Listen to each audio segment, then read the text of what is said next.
ಶುಭೋದಯ, ನಮಸ್ಕಾರ, welcome to Yoyo Kannada. ಎಲ್ಲರಿಗೂ ಹೊಸ ವರ್ಷ ಯುಗಾದಿ ಹಬ್ಬದ ಹಾರ್ದಿಕ ಶುಭಾಶಯಗಳು. ಇಂದು ನಾವು 2026 ಯುಗಾದಿ ಹಬ್ಬವನ್ನ ಆಚರಿಸಿಕೊಳ್ತಾ ಇದ್ದೇವೆ. ಯುಗಾದಿ ಹಬ್ಬ ಪಂಚಾಂಗ ಶ್ರವಣಕ್ಕೆ ಪ್ರಾಶಸ್ತ್ಯವನ್ನ ಹೊಂದಿರುತ್ತದೆ. ಯುಗಾದಿಯ ದಿನದಲ್ಲಿ ಯಾವ ರಾಶಿ ಯಾವ ಫಲ ನೀಡ್ತಾ ಇದೆ, ಈ ಯುಗಾದಿ ಹಬ್ಬದ ದಿನದಂದು ರಾಶಿ ಭವಿಷ್ಯದ ಬಗ್ಗೆ ತಿಳಿದುಕೊಳ್ಳೋಣ. ಈ ವರ್ಷ ಆಯಾ ರಾಶಿಯ ಜನರ ಜೀವನದಲ್ಲಿ ಯಾವ ರೀತಿಯ ಬದಲಾವಣೆಗಳು ಜರುಗುತ್ತವೆ, ಅದೃಷ್ಟ ಯಾವ ರೀತಿ ಇರಲಿದೆ ನೋಡೋಣ ಬನ್ನಿ. ರಾಶಿ ಭವಿಷ್ಯದಲ್ಲಿ ಮೊದಲಿಗೆ ಮೇಷರಾಶಿ. ಮೇಷರಾಶಿಯವರಿಗೆ ಈ ವರ್ಷ ಆದಾಯ 11, ವ್ಯಯ 5, ಆರೋಗ್ಯ 0, ಅನಾರೋಗ್ಯ 4, ರಾಜ್ಯ ಪೂಜ್ಯ 4, ರಾಜಕೋಪ 2, ಸುಖ 6, ದುಃಖ 3.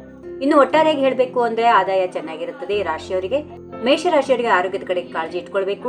ಬಂಧುಗಳ ಪ್ರೀತಿ ಹೆಚ್ಚಾಗುತ್ತದೆ. ಕೌಟುಂಬಿಕ ಸುಖ ಹೆಚ್ಚಿರುತ್ತದೆ. ಉದ್ಯೋಗದಲ್ಲಿ ಧನಲಾಭ, ಕೆಲಸಗಳು ಸುಗಮವಾಗುತ್ತವೆ. ಇನ್ನು ಮುಖ್ಯವಾಗಿ ರೈತರ ಬೆಳೆಗಳಿಗೆ ಉತ್ತಮ ಬೆಲೆ ಸಿಗುತ್ತದೆ. ವಿದ್ಯಾರ್ಥಿಗಳು ಹೆಚ್ಚು ಪರಿಶ್ರಮ ಪಡಬೇಕಾಗುತ್ತೆ. ವಿದ್ಯಾಭ್ಯಾಸಕ್ಕೆ ವಿದೇಶ ಹೋಗುವವರಿಗೆ ಅನುಕೂಲ ಇರುತ್ತದೆ.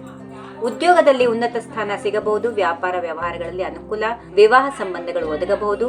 ಸಂತಾನಕ್ಕೆ ಶುಭ ಸೂಚನೆಗಳಿವೆ. ಹೊಸ ಆಸ್ತಿಯ ಖರೀದಿ ನಡೆಯುತ್ತದೆ. ಕೋರ್ಟ್ ಕಚೇರಿ ವಿಷಯಗಳಲ್ಲಿ ನಿಮ್ಮ ಕಡೆ ಜಯ ಇರುತ್ತದೆ. ಇನ್ನು ಮುಖ್ಯವಾಗಿ ಒಳತಿಗಾಗಿ ಪೂರ್ವಾಭಿಮುಖವಾಗಿ ಕುಳಿತು ಕುಜ ಮಂತ್ರವನ್ನ ಜಪಿಸಿಕೊಂಡ್ರೆ ಬಹಳ ಒಳ್ಳೆಯದು. ದೇವತೆಗಳಿಗೆ ಕುಂಕುಮಾರ್ಚನೆ ಮಾಡಿಸಿಕೊಳ್ಳಿ. ಮುಂದಿನ ರಾಶಿ ವೃಷಭ. ವೃಷಭ ರಾಶಿಯವರಿಗೆ ಈ ವರ್ಷ ಆದಾಯ 5, ವ್ಯಯ 14, ಆರೋಗ್ಯ 4, ಅನಾರೋಗ್ಯ 5, ರಾಜಪೂಜಾ 3, ರಾಜಕೋಪ 5, ಸುಖ 6, ದುಃಖ 3. ಮುಖ್ಯವಾಗಿ ವೃಷಭ ರಾಶಿಯವರು ಆರೋಗ್ಯದ ಕಡೆಗೆ ಗಮನ ಕೊಡಬೇಕು. ಕಾಯಿಲೆಗಳಿಂದ ನರಳುತ್ತಿರುವವರಿಗೆ ಆರೋಗ್ಯ ಸುಧಾರಣೆಯಾಗುತ್ತದೆ. ಮೂಳೆ ದೋಷಗಳ ನಿವಾರಣೆಯಾಗುತ್ತವೆ. ಸಮಾಜದಿಂದ ಸ್ವಲ್ಪ ಅನುಕೂಲಗಳು ಸಿಗುತ್ತವೆ. ಬಂಧು ಮಿತ್ರರಿಂದ ನೆರವು ಸಿಗುತ್ತದೆ. ಹೊಸ ಆಸ್ತಿಯ ಖರೀದಿ ಮಾಡುವ ಯೋಚನೆಯ ಕೈಗೂಡುತ್ತದೆ. ಸಂಸಾರದಲ್ಲಿ ಹೆಚ್ಚು ಸುಖ ಇದೆ. ಮನಸ್ಸಿನಲ್ಲಿ ಕೆಟ್ಟ ಯೋಚನೆಗಳು ಬರಬಹುದು. ಹತೋಟಿಯಲ್ಲಿ ಮನಸ್ಸನ್ನ ಇಟ್ಕೊಳ್ಬೇಕು. ಧನ ಶೇಖರಣೆ ಆದರೂ ಖರ್ಚು ಹೆಚ್ಚು. ಉದ್ಯೋಗಿಗಳಿಗೆ ಅಭಿವೃದ್ಧಿಯ ಯೋಗ ಇದೆ. ನಿರುದ್ಯೋಗಿಗಳಿಗೆ ಉದ್ಯೋಗ, ಇಚ್ಛಿಸಿದ ಜಾಗಕ್ಕೆ ವರ್ಗಾವಣೆ ಮತ್ತು ಬಡ್ತಿ ಸಿಗಬಹುದು. ಅವಿವಾಹಿತರಿಗೆ ವಿವಾಹದ ಸಂಬಂಧಗಳು ಒದಗುತ್ತವೆ. ಹೊಸ ಆದಾಯದ ಮೂಲಗಳು ಗೋಚರವಾಗುತ್ತವೆ. ಕೃಷಿ ಭೂಮಿಯನ್ನ ಖರೀದಿಸುವ ಯೋಗ ಇದೆ. ವಾಣಿಜ್ಯ ಬೆಳೆಗಳಿಂದ ಹೆಚ್ಚು ಆದಾಯ. ಒಳತಿಗಾಗಿ ಶುಕ್ರ ಮಂತ್ರವನ್ನ ಜಪಿಸಿ ದುರ್ಗಾ ಪಾರಾಯಣೆ ಮಾಡಿಕೊಳ್ಳಿ. ಶಿವ ಧ್ಯಾನ ಮತ್ತು ರುದ್ರಾಭಿಷೇಕ ಮಾಡೋದು ಒಳಿತು. ಇನ್ನು ಮುಂದಿನ ರಾಶಿ ಮಿಥುನ. ಮಿಥುನ ರಾಶಿಯವರಿಗೆ ಆದಾಯ 8, ವ್ಯಯ 11, ಆರೋಗ್ಯ 6, ಅನಾರೋಗ್ಯ 6, ರಾಜಪೂಜಾ 0, ರಾಜಕೋಪ 5, ಸುಖ 6, ದುಃಖ 3. ಈ ಮಿಥುನ ರಾಶಿಯವರಿಗೆ ಪ್ರಗತಿ ಸ್ವಲ್ಪ ಕಡಿಮೆ. ಗುರು ಕರ್ಕಾಟಕ ರಾಶಿಯನ್ನ ಪ್ರವೇಶ ಮಾಡಿದಾಗ ಧನಲಾಭ ಇರುತ್ತದೆ. ವೈಭವದ ಜೀವನ ನಡೆಸುವ ಯೋಗ ಇದೆ. ಕೆಲಸಗಳಲ್ಲಿ ಯಶಸ್ಸು ಸಿಗುತ್ತದೆ. ಮುಖ್ಯವಾಗಿ ಆರೋಗ್ಯದಲ್ಲಿ ವೃದ್ಧಿ. ಕೌಟುಂಬಿಕ ಜೀವನದಲ್ಲಿ ನೆಮ್ಮದಿ. ಅವಿವಾಹಿತರಿಗೆ ಸಂಬಂಧಗಳು ಒದಗಿ ಬರುತ್ತವೆ. ಸ್ಥಿರಾಸ್ತಿಯನ್ನ ಕೊಳ್ಳುವ ಯೋಗ ಇರುತ್ತದೆ. ವಾಹನ ಖರೀದಿಯ ಸಾಧ್ಯತೆ ಇದೆ. ದೂರ ಪ್ರಯಾಣದ ಯೋಗ ಕೂಡ ಇರುತ್ತದೆ. ಸಂತಾನ ಅಪೇಕ್ಷಿತರಿಗೆ ಶುಭ ಸುದ್ದಿ. ಕೋರ್ಟ್ ವ್ಯಾಜ್ಯಗಳಲ್ಲಿ ಅನುಕೂಲ. ಕೃಷಿಕರಿಗೆ ಲಾಭ. ವಿಜ್ಞಾನಿಗಳಿಗೆ, ವೈದ್ಯರಿಗೆ, ವೈದ್ಯಕೀಯ ಕ್ಷೇತ್ರದಲ್ಲಿ ಕೆಲಸ ಮಾಡುವವರಿಗೆ ಬಹಳಷ್ಟು ಅನುಕೂಲ. ಮುಖ್ಯವಾಗಿ ಸರ್ಕಾರಿ ಅಧಿಕಾರಿಗಳಿಗೆ ಕೀರ್ತಿ, ಗೌರವಗಳು ಪ್ರಾಪ್ತಿ. ಒಳಿತಿಗಾಗಿ ಬುಧು ಮಂತ್ರವನ್ನ ಜಪಿಸಿಕೊಳ್ಬೇಕು. ಲಲಿತಾ ಅಷ್ಟೋತ್ರ ಪಠನೆ ಮಾಡಿಕೊಳ್ಬೇಕು. ಗಣಪತಿ ಪೂಜೆ ಮಾಡಿಕೊಂಡ್ರೆ ಬಹಳ ಒಳ್ಳೆಯದು. ಇನ್ನು ಮುಂದಿನ ರಾಶಿಗೆ ಬರೋಣ. ಕರ್ಕಾಟಕ ರಾಶಿ. ಆದಾಯ 8, ವ್ಯಯ 2, ಆರೋಗ್ಯ 3, ಅನಾರೋಗ್ಯ 2, ರಾಜಪೂಜಾ 1, ರಾಜಕೋಪ 2, ಸುಖ 6, ದುಃಖ 3. ಕರ್ಕಾಟಕ ರಾಶಿಯ ವಿದ್ಯಾರ್ಥಿಗಳಿಗೆ ಉತ್ತಮ ವಿದ್ಯಾ ಲಾಭ. ಸಾಮಾಜಿಕ ಕೆಲಸಗಳನ್ನು ಮಾಡುತ್ತೀರಿ. ಬಂಧುಗಳ ನಡುವಿನ ವ್ಯತ್ಯಾಸಗಳು ಸರಿಯಾಗುತ್ತವೆ. ಮಕ್ಕಳಿಲ್ಲದವರಿಗೆ ಸಂತಾನದ ಲಾಭ ಇದೆ. ಮಕ್ಕಳ ಅಭಿವೃದ್ಧಿ ಉತ್ತಮವಾಗಿರುತ್ತದೆ. ಗುರು ಕರ್ಕಾಟಕಕ್ಕೆ ಬಂದ ನಂತರ ಉತ್ತಮ ಗೌರವ ಸಿಗುತ್ತದೆ. ಆರ್ಥಿಕ ಬೆಂಬಲ ಕೂಡ ಇರುತ್ತದೆ. ಹಣ ಹೂಡಿಕೆ ಮಾಡುವ ಮುನ್ನ ಅದರ ಬಗ್ಗೆ ಸರಿಯಾಗಿ ತಿಳಿದುಕೊಳ್ಳಿ. ಪ್ರೇಮಿಗಳು ಪ್ರೀತಿ ಲಭಿಸುವಂತಹ ದಿನ. ವಿದೇಶದಲ್ಲಿ ಓದಬೇಕೆನ್ನುವವರಿಗೆ ಅವಕಾಶಗಳು ಬರುತ್ತವೆ. ವಿದೇಶಿ ವ್ಯವಹಾರಗಳಿಂದ ಲಾಭ ಇದೆ. ಹೋಟೆಲ್ ಉದ್ಯಮದವರಿಗೆ ಲಾಭ. ಕುಟುಂಬದ ಕಡೆಗೆ ಸರಿಯಾದ ಗಮನ ಇರಲಿ. ಒಳಿತಿಗಾಗಿ ಗಣೇಶ, ಸುಬ್ರಹ್ಮಣ್ಯ, ಈಶ್ವರನ ಧ್ಯಾನ ಮಾಡಿಕೊಳ್ಳಿ. ಮುಂದಿನ ರಾಶಿ ಸಿಂಹ. ಆದಾಯ 5, ವ್ಯಯ 5, ಆರೋಗ್ಯ 1, ಅನಾರೋಗ್ಯ 1, ರಾಜಪೂಜ್ಯ 4, ರಾಜಕೋಪ 2, ಸುಖ 6, ದುಃಖ 3. ಸಿಂಹರಾಶಿಯವರಿಗೆ ಹಿರಿಯರಿಂದ ಧನ ಸಹಾಯ ಇರುತ್ತದೆ. ಉಳಿತಾಯ ಮಾಡಿ ಹಣ ಗಂಟಾಗಿ ಬರುತ್ತದೆ. ಮಕ್ಕಳ ಪ್ರಗತಿಯಲ್ಲಿ ಉತ್ತಮ ವಾರ್ತೆಗಳನ್ನು ಕೇಳಬಹುದು. ವಿದ್ಯಾರ್ಥಿಗಳಿಗೆ ಉತ್ತಮ ಫಲಿತಾಂಶದ ಯೋಗ ಇದೆ. ಸಂತಾನ ಅಪೇಕ್ಷೆ ಮಾಡುತ್ತಿರುವವರಿಗೆ ಶುಭ ವಾರ್ತೆ. ಮೂಳೆ ದೋಷಗಳು ಕೆಲವರನ್ನ ಕಾಡುತ್ತವೆ. ವಿವಾಹ ಸಂಬಂಧದ ಬಗ್ಗೆ ಎಚ್ಚರವಾಗಿರಿ. ಸರ್ಕಾರಿ ಉನ್ನತ ಅಧಿಕಾರಿಗಳಿಗೆ ಕೆಲಸದ ಒತ್ತಡಗಳು ಹೆಚ್ಚಾಗಬಹುದು. ವೃತ್ತಿಯಲ್ಲಿ ಅನುಕೂಲ ಹೆಚ್ಚಾಗುತ್ತದೆ. ಪುಸ್ತಕ ವ್ಯಾಪಾರಿಗಳಿಗೆ ಹೆಚ್ಚು ಲಾಭ ಇದೆ. ರಿಯಲ್ ಎಸ್ಟೇಟ್ ಉದ್ಯಮಿಗಳಿಗೆ ಹೆಚ್ಚು ಲಾಭ. ಸ್ನೇಹಿತರ ನಡುವಿನ ಸಂಬಂಧಗಳಲ್ಲಿ ವ್ಯತ್ಯಾಸಗಳಾಗಬಹುದು. ಒಳಿತಿಗಾಗಿ ವಿಷ್ಣು ಆರಾಧನೆ, ದುರ್ಗಾರಾಧನೆ, ಶಿವಾರಾಧನೆ ಉತ್ತಮ. ಕನ್ಯಾ ರಾಶಿಗೆ ಬರೋಣ. ಕನ್ಯಾ ರಾಶಿಯವರಿಗೆ ಈ ವರ್ಷ ಆದಾಯ 8, ವ್ಯಯ 11, ಆರೋಗ್ಯ 6, ಅನಾರೋಗ್ಯ 6, ರಾಜಪೂಜ್ಯ 0, ರಾಜಕೋಪ 5, ಸುಖ 6, ದುಃಖ 3. ಇನ್ನು ಕನ್ಯಾ ರಾಶಿಯವರಿಗೆ ಅಧಿಕ ಧನ ಪ್ರಾಪ್ತಿಗಾಗಿ ಆರ್ಥಿಕ ಸಂಕಷ್ಟಗಳಿಂದ ದೂರ ಬರಬೇಕು. ಕೃಷಿ, ಜಮೀನು, ಮನೆ ಮುಂತಾದ ಸ್ಥಿರಾಸ್ತಿಯನ್ನ ಮಾಡಿಕೊಳ್ಳುವ ಯೋಗ ಇದೆ. ಹೊಸ ಕಾರ್ಯಗಳಲ್ಲಿ ಜಯ ಪ್ರಾಪ್ತಿ, ಕುಟುಂಬ ಸೌಖ್ಯ ಇದೆ. ಸಂತೋಷದಿಂದ ಕೂಡಿರುವಂತಹ ದಿನಗಳು. ಪಿತೃಜಿತ ಆಸ್ತಿ ಸಿಗುವ ಯೋಗ. ಬಂಧುಗಳ ನಡುವಿನ ಭಿನ್ನಾಭಿಪ್ರಾಯ ಸರಿ ಮಾಡಿಕೊಳ್ಳಬೇಕು. ದುಷ್ಟರ ಸಹವಾಸ ಬೇಡ. ಹಣಕಾಸಿನ ವ್ಯವಹಾರದಲ್ಲಿರುವವರಿಗೆ ನಷ್ಟ ಆಗಬಹುದು. ಉದ್ಯೋಗದಲ್ಲಿ ಪ್ರಗತಿ. ರಿಯಲ್ ಎಸ್ಟೇಟ್ ಉದ್ಯಮಿಗಳಿಗೆ ಸ್ವಲ್ಪ ಹಿನ್ನಡೆ. ಸಿನಿಮಾ ರಂಗದವರಿಗೆ, ಬಟ್ಟೆ ವ್ಯಾಪಾರಿಗಳಿಗೆ ಲಾಭ. ವಿದ್ಯಾರ್ಥಿಗಳಿಗೆ ಸ್ವಲ್ಪ ಅನುಕೂಲ. ರಾಜಕೀಯ ವ್ಯಕ್ತಿಗಳಿಗೆ ನಿಧಾನಗತಿಯಲ್ಲಿ ಪ್ರಗತಿ ಇರುತ್ತದೆ. ಒಳಿತಿಗಾಗಿ ಲಕ್ಷ್ಮೀನಾರಾಯಣ ಧ್ಯಾನ, ವಿಷ್ಣು ಸಹಸ್ರನಾಮದ ಪಠಣ ಮಾಡಿಕೊಳ್ಳಿ. ತುಲಾರಾಶಿ. ತುಲಾರಾಶಿಯವರಿಗೆ ಆದಾಯ 5, ವ್ಯಯ 14, ಆರೋಗ್ಯ 4, ಅನಾರೋಗ್ಯ 5, ರಾಜಪೂಜ 3, ರಾಜಕೋಪ 5, ಸುಖ 6, ದುಃಖ 3. ತುಲಾರಾಶಿಯವರಿಗೆ ಆರ್ಥಿಕ ಸಲಹೆಗಾರರು ಮತ್ತು ವ್ಯಾವಹಾರಿಕ ಸಲಹೆಗಾರರಿಗೆ ಅಭಿವೃದ್ಧಿ ಇದೆ.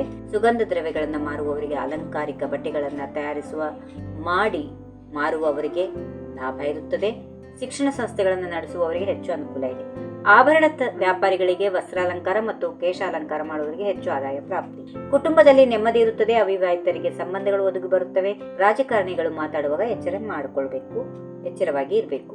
ಕಲಾವಿದರಿಗೆ ಆದಾಯ ಹೆಚ್ಚು. ಮಕ್ಕಳ ಅಭಿವೃದ್ಧಿಗೆ ಉತ್ತಮವಾಗಿ ಸುಗಮವಾಗುತ್ತದೆ. ಹಿರಿಯ ಅಧಿಕಾರಿಗಳ ತೊಂದರೆ ತಪ್ಪುತ್ತದೆ. ಬಂಧು ಮಿತ್ರರಿಂದ ಸಹಕಾರ. ಕೃಷಿಕರಿಗೆ ಲಾಭ ಹೆಚ್ಚು. ನಿರುದ್ಯೋಗಿಗಳಿಗೆ ಉದ್ಯೋಗದ ಸಾಧ್ಯತೆ.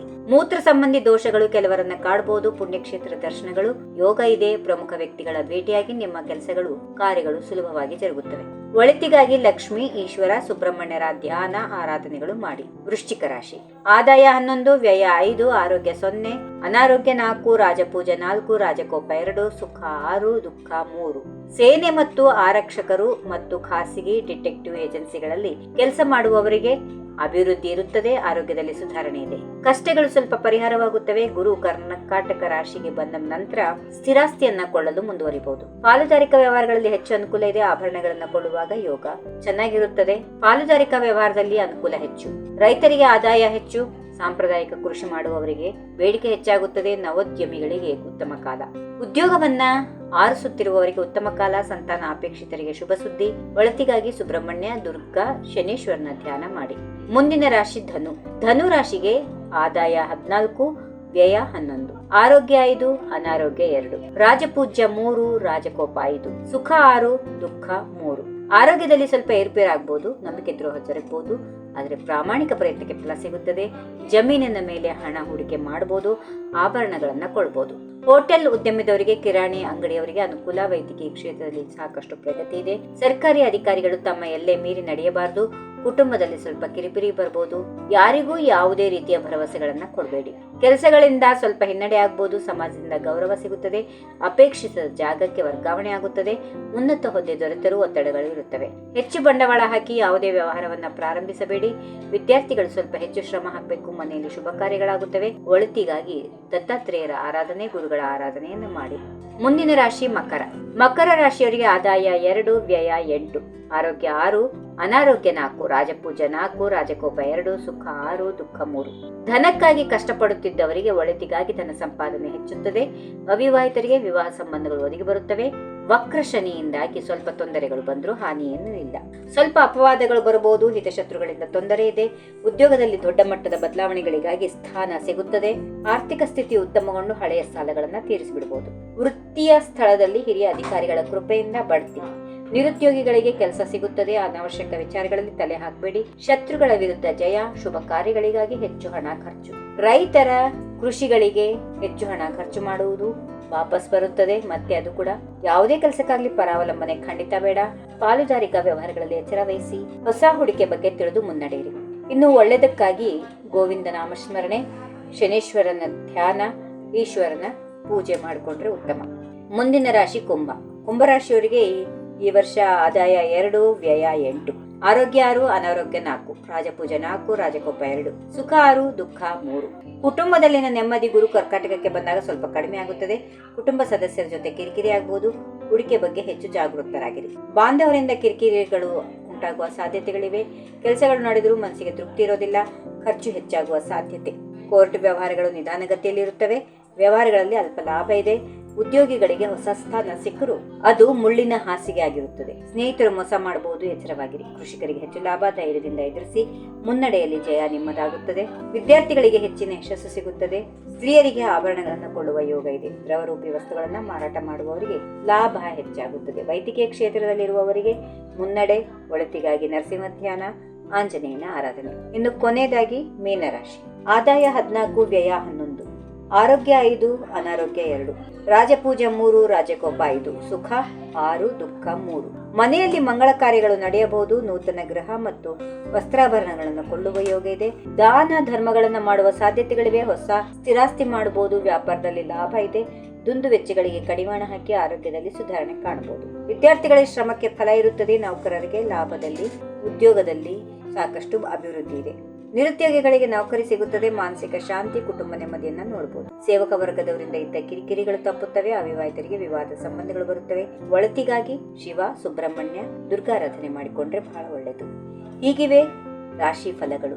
ಸರ್ವರಿಗೆ ಶುಭವಾಗಲಿ. ಸರ್ವೇ ಜನ ಸುಖಿನೋ ಭವಂತು.